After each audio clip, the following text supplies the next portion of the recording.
17 Agustus 1945. Semua orang mengenangnya sebagai Hari Proklamasi Kemerdekaan Indonesia. Di balik hari bersejarah tersebut, ada satu sosok proklamator masyhur yang punya peranan penting bagi peristiwa itu dan sejarah Indonesia secara keseluruhan. Dia adalah Muhammad Hatta. Hatta lahir dengan nama Muhammad Attar pada 12 Agustus 1902 di Bukit Tinggi, Sumatera Barat. Keluarganya memiliki latar belakang religius yang cukup kental, di mana kakeknya adalah ulama terhormat di Batu Hampar. Ayahnya, Haji Muhammad Jamil, meninggal sebelum ia berusia 1 tahun. Ia lalu dibesarkan oleh keluarga ibunya, yaitu Siti Saleha. Sejak masih belia, intelektualitasnya sudah mulai terlihat. Di usia yang masih sangat muda, ia juga sudah mulai tertarik dengan dunia politik. Ia banyak membaca surat kabar yang meliput politik dan perdebatan di dalam Volksrat. Ketertarikannya pada politik dan gerakan kemerdekaan kemudian semakin kentara saat ia menjadi bendahara bagi Yong Sumatra Nenbon cabang Padang di usia 16 tahun. Pada tahun 1922, Hatta pergi ke Belanda untuk mengambil studi di Handels Hogeschool atau Sekolah Tinggi Bisnis Belanda. Ia mendapatkan gelar doktorandus pada tahun 1932. Selama di Belanda, Hatta muncul sebagai tokoh penting dalam organisasi nasionalis, yaitu Perhimpunan Indonesia, di mana ia menjadi bendahara pada tahun 1922 dan ketua pada tahun 1930. Aktivitas Hatta melalui organisasi tersebut dan Jurnal Indonesia Merdeka membuatnya mulai diperhatikan oleh Belanda. Pada tahun 1927, ia ditahan oleh Belanda bersama dengan 4 aktivis Perhimpunan Indonesia lainnya. Ia menolak berbagai tuduhan Belanda melalui pidatonya yang fenomenal, Indonesia Merdeka.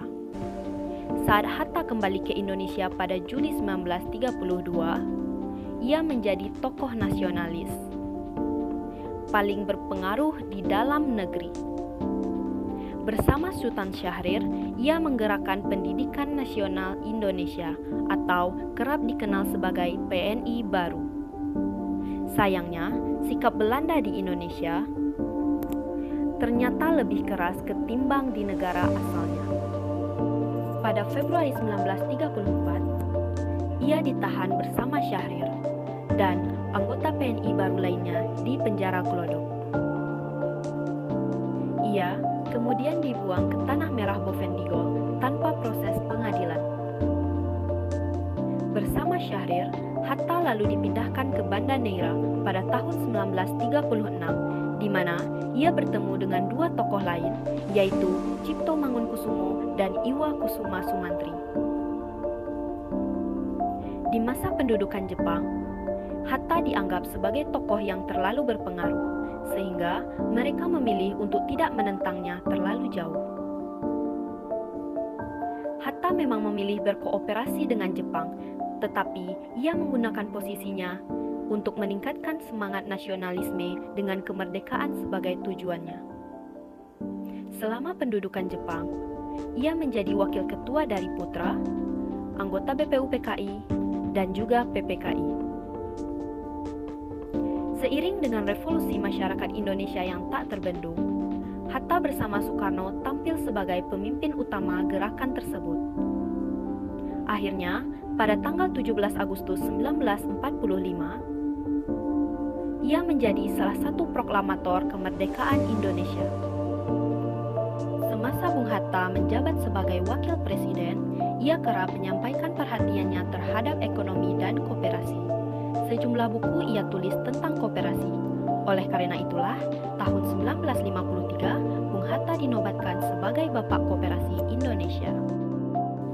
Hatta berbagi otoritas dengan Soekarno, di mana ia menjadi wakil presiden pertama Indonesia.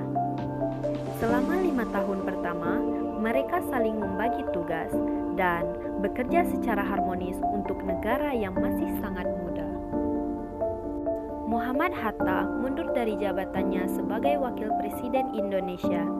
Ia mundur karena ada beberapa hal yang sudah tidak sesuai dengan idealismenya.